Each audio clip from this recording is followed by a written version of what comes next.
Hello guys. Hi. അപ്പൊ ഞാനിന്ന് വന്നിരിക്കുന്നേ ഒരു അടിപൊളി ആർ സി കാർ നിങ്ങൾക്ക് പരിചയപ്പെടുത്താനാണ്. ഇപ്പൊ ഒരുപാട് ആർ സി കാർ ഇല്ലെങ്കിൽ ഓട്ട് വീൽസ് എല്ലാവരുടെയും കയ്യിലുള്ള സമയമാണ്. അപ്പൊ ഞാനും ഒരു കുഞ്ഞു സാധനം മേടിച്ചു. ഇതിന്റെ നിങ്ങളെ പരിചയപ്പെടുത്താനുള്ള കാരണം എനിക്ക് ഇതിന്റെ വിലയോ തുച്ഛം, ഗുണമോ നല്ല മെച്ചമായിട്ട് തോന്നി. എന്ന് തോന്നിയിട്ടുള്ള ഒരു അടിപൊളി ആർ സി കാറാണ്. വേറെ എന്താ പറയാ, ഇപ്പം എല്ലാവരുടെയും കയ്യിൽ ഒരുപാട് ആർ സി കാറും ഒരുപാട് ഹോട്ട് വീൽസും ഉള്ള സമയമാണ്. എല്ലാവരും ഒരുപാട് കളക്ട് ചെയ്യുന്ന സംഭവമാണ് ഹോട്ട് വീൽസ്. അപ്പൊ ഞാനും ചുമ്മാ പുറത്ത് പോയി ഹോട്ട് വീൽസ് മേടിക്കാനായിരുന്നു പ്ലാന്. പക്ഷേ ഇത് കണ്ടപ്പോഴത്തേക്ക് നമ്മുടെ മനസ്സിൽ അങ്ങോട്ട് കയറി. ഇത് ഞാൻ എടുത്തു വല്ല നോക്കിയപ്പം ഇതിന്റെ കേസ് വെയിറ്റോ കാര്യങ്ങളോ ഒന്നുമില്ല. സംഭവം നിങ്ങളെ ഞാൻ കാണിച്ചു പറയാം. എല്ലാവരുടെയും വണ്ടിപ്രാന്തന്മാരുടെ എല്ലാം ഒരു മെയിൻ ഐറ്റം ആയിട്ടുള്ള സാധനമാണ് ഇത്. നിങ്ങൾക്ക് നോക്കിയാൽ അറിയാം ഇതേതാ സംഭവം എന്നുള്ളത്.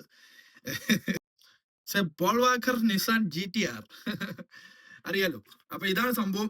ഇതിന്റെ മെറ്റീരിയൽ വരുന്ന എന്തോ ഒരു പ്ലാസ്റ്റിക്, ഇത്തിരി കട്ടിയുള്ള പ്ലാസ്റ്റിക് ടൈപ്പ്. നീ പറയുന്നത് ശുദ്ധ മണ്ടത്തര, ഞാൻ പറയുന്നതിനേക്കാൾ വലിയ മണ്ടത്തര. ഒരു മെറ്റീരിയൽ എനിക്ക് കറക്റ്റായിട്ട് ഇതിനെ കുറിച്ച് പറയാൻ അറിയത്തില്ല. പക്ഷെ സംഗതി ഞാൻ ഇത് അവിടെ ഇവിടെ എല്ലാം കൊണ്ട് ഇടിച്ച് ഇതിന്റെ പരിപ്പിളക്കി. എന്നാലും ഇതിന്റെ ബോഡിക്ക് ഒരു തകരാറും ഇല്ല കേട്ടോ. കാരണം അത്രയ്ക്കും ക്വാളിറ്റിയാണ് ഇതിന്റെ ബോഡി. ഞാൻ പറഞ്ഞില്ലേ, വിലയോ തുച്ഛം ഗുണമോ വെച്ചോ എന്ന് ഞാൻ പറയാനുള്ള കാരണം ഇതാണ്ട്. ഇതിനകത്ത് ഒന്നും വരുന്നില്ല, യാതൊരുവിധ വയറുകളോ സാധനങ്ങളോ ഒന്നുമില്ല. കാരണം ഇതിന് ലൈറ്റോ അങ്ങനത്തെ കിടുതാപ്പുകളൊന്നുമില്ല. പക്ഷെ അത്യാവശ്യം നല്ല പവർ അങ്ങനത്തെ എല്ലാം ഒരു ബേസ് ചെയ്ത് കൊണ്ടുവന്നിരിക്കുന്ന ഒരു സാധനം ഇത്.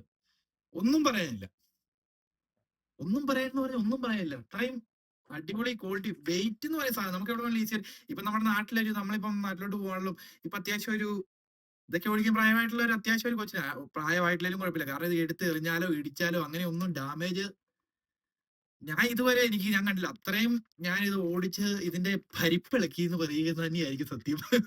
എന്നിട്ട് ഇതിനൊന്നും സംഭവിച്ചില്ല. ഇതുകൊണ്ട് ഇത് ജസ്റ്റ് ഇത് നമുക്ക് റീചാർജബിൾ ആണ് ഇത് സംഭവം.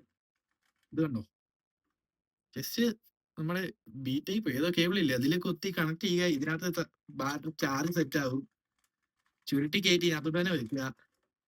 സംഗതി ഇത്രയേ ഉള്ളൂ. ഇത് ഓൺ ആക്കുക, പിന്നെ ഇത് കുത്തി നമ്മളൊക്കെ ഇത് ഓൺ ആക്കിയിട്ടുണ്ടോ. ചാർജ് കുറവാന്ന് തോന്നുന്നു. ഇത്രയേ ഉള്ളൂ. പിന്നെ ഇതിന്റെ റിമോട്ട് വരുന്നത് ഗൈസ് ഇതാ. ഇപ്പൊ നമ്മള് ഒരുപാട് 2 സ്ട്രോക്ക് ആർ സി കാറുകൾ രംഗത്ത് മത്സരങ്ങളും ട്രാക്കിൽ മറ്റേ ശരിക്കും റേസ് നടക്കുന്ന പോലെ തന്നെ ട്രാക്കിൽ ഓടുകയൊക്കെ ചെയ്യുന്ന നമ്മൾ കാണുന്നതാണ്. പക്ഷെ ഇത് സംഗതി അടിപൊളിയാണ്. ഇതിന്റെ റിമോട്ട് വരുന്ന ഇതാണ്. ഇത് കണ്ടോ, ഇത് ഇവിടെ ഇതുപോലെ തന്നെ ഒരു സ്വിച്ച് ഉണ്ട്. ഇതിന് സാധാ നമ്മുടെ ബാറ്ററി വരുന്നത്, ക്ലോക്ക് ബാറ്ററി ഒക്കെ ഇല്ല, അതൊക്കെ തന്നെയാണ് വരുന്നത്. ഇത് കണ്ടോ, ഇതിന്റെ പവർ എന്ന് പറഞ്ഞാൽ നിങ്ങൾക്ക് കാണിച്ചു തരാം ഗൈസ്. ഇത് കണ്ടോ, ഇതിപ്പോ നോർമൽ ആയിട്ടുള്ള സംഭവം. ഇതുകൊണ്ട് ഈ റിമോട്ടിൽ തന്നെ ഇതുണ്ട് ബൂസ്റ്റ് ചെയ്യാനുള്ള സംഭവം. ഇത് നമുക്ക് കഴിഞ്ഞാൽ വണ്ടി ചുമ്മാ കിടന്ന് ഡ്രിഫ്റ്റ് ഒക്കെ അടിക്കും. അടിപൊളിയാണ്. പവർ നിൽക്കാം. ഇതിന്റെ ഒച്ച കേൾക്കാമെന്ന് എനിക്കറിയാം. കേൾക്കുമ്പോഴത്തേക്ക് മനസ്സിലാവും ഏകദേശം. ഇത് വേണം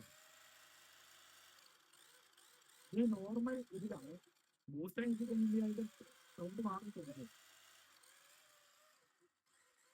സംഭവം അടിപൊളിയാണ് ഗൈസ്, ഒന്നും പറയാനില്ല. അപ്പൊ ഇത് ഇത്രയൊക്കെ ഉള്ളു ഇന്നത്തെ പരിപാടി. ഇത് ഞാൻ മേടിച്ചു. ഇതെനിക്ക് ഭയങ്കരമായിട്ട് ഇഷ്ടപ്പെട്ടു. നിങ്ങളെ ജസ്റ്റ് പരിചയപ്പെടുത്തണം തോന്നി. അത്രയൊക്കെ ഉള്ളൂ സംഭവം. എന്തായാലും ഒന്നും പറയാനില്ല, മാരക ഐറ്റമാണ്. അപ്പൊ ഓക്കെ, ബൈ.